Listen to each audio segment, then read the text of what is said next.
Britain doesn't want lower food standards, but also if we do lower our food standards, it causes us huge problems for our trade with our biggest partner, Europe. Despite Brexit, Europe is still our biggest trade partner, especially for agricultural products. And so we really do not want an American trade deal. Trump will not sign a deal unless it includes American agricultural produce. And that means an absolute tsunami of substandard foods. They won't send us their best stuff, they're going to send us their worst stuff. Foods full of chemicals and preservatives which are banned here, using methods which are horrific to most Europeans, and we do not want that produce. So as to why Keir Starmer's government is wasting time trying to get a deal over the line with Donald Trump, when he's last week said we have to accept chlorinated chicken. Well, we're not going to accept chlorinated chicken. So the best thing this government can do is stop wasting time and start repairing our relationship with the EU and getting us back to where we belong. To understand why Donald Trump's tariff policy is insane, consider this. He says that the rest of the world has been ripping the U.S. off. The U.S. is the great victim here. We're going to be liberated. Go anywhere else in the rest of the world, they'll tell you the U.S. has done better than any country in the world in the last 30 or 40 years. U.S. technology companies dominate the world. U.S. banks dominate the world. We sell trillions of dollars of services to the rest of the world. And Trump thinks we're somehow the suckers in this system, and so he's going to burn the house down. It's just stupid. It's also mean. Because what is going to happen is these tariffs, which are taxes, the largest tax increase in 60 years in America, they hurt the poor, the lower middle class the most, because all sales taxes hurt the poor. It's also hurting the poorest countries in the world the most, because they're the ones desperate to get out of poverty, and they can't now export anything to the U.S. Madagascar can't export its vanilla to climb out of poverty. Stupid and mean. That defines Trump's tariff policies. The last 24, 48 hours, you might want to tell us what he's been hearing from them. But essentially, he's promoted this idea of the UK as a bridge between the United States and Europe. But in the end, the Americans, for example, have insisted that any trade deal, we need to accept their chlorinated chicken. The EU has always insisted that we shouldn't touch the stuff. At some point, we are going to have to choose. Yeah, and we're not going to lower food standards in the UK. I mean, I think we're pretty clear about that. But look, as I say, it's a good thing that we have a good working relationship with our allies. It's a good thing that the United Kingdom can have these deals here. I mean, whether it's on trade or whether it's on... We're not talking about whether we're nice to each other. At some point, somebody's got to sign. This is diplomacy. We're going to do this or we're going to do that. Trevor, this is diplomacy. It's important. It's important that we have good working relationships like we do with the EU and the US. We'll continue to build on that, including with other trading partners and allies around the world.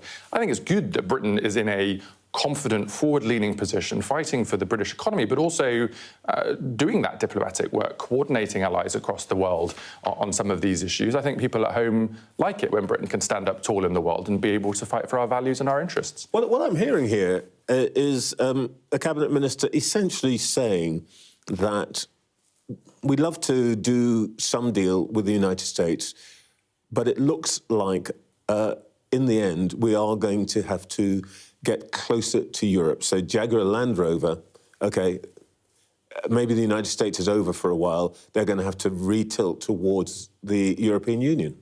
I think we can get a good deal on both sides. You can't both have chlorinated chicken and not have chlorinated chicken. And I've been really clear that we are not having chlorinated chicken in the UK.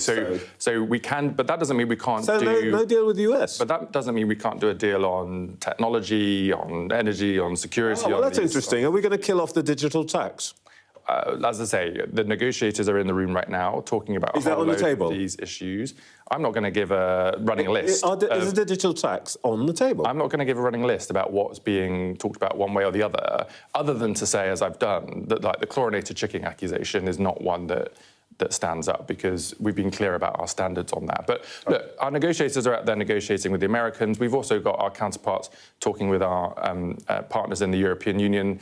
Over time, I think we'll have some more detail coming out from that, and we'll be able to come back and show you the benefits of all of that work. It sounds like pretty much everything's on the table in the United States, except possibly the chicken. But anyway, let's... So the government's position on claiming that there's a Brexit dividend with this Trump tariffs is not standing the test of time, which is good. It gives us some hope for truth and facts coming out. And today on the Sunday morning shows, there was considerable pushback against the government narrative and a lot of questioning about what they're doing. Does it make you rethink? I mean, you're president of the European movement. You're one of the strongest advocates of Remain. Does it make you think that actually, maybe inadvertently, we've benefited from Brexit? I just can't believe that you're asking me that question in all seriousness. Because if we were still part of the EU, we would be so much better off. Leaving the EU is costing us around 5%. Yes, leaving the EU cuts our GDP by about 5%. This tariff, unwelcome as it undoubtedly is, scenarios are suggesting will have an impact on our GDP of between 0.1 and 0.3% of 1%. So the cost to us of leaving the EU has been massively greater. The truth is that we are now basically facing a double whammy, not only being out of the EU and therefore facing all of the trade friction as a result of that, and it's been estimated around £100 billion a year lost to us because of having left the EU. And, of course, this wonderful special relationship, which we're supposed to have with the US, as you've just been saying, is no better than islands with a whole load of penguins on it. We have not got this special relationship which is delivering the benefits that we were promised. So we are out in the cold. And what we should be doing is making closer links with our EU allies. I was disappointed to hear Darren not talking about that. I think we are stronger together, to coin a phrase, and that's what we should be doing now. Deal with the US and an agreement, and get deals and agreements with other countries. But there are going to be big choices, and I think we should be really careful of what we wish for with that trade agreement, because I think it is sure that there are going to be big impacts when it comes to agriculture, and what's that going to mean for our UK farmers?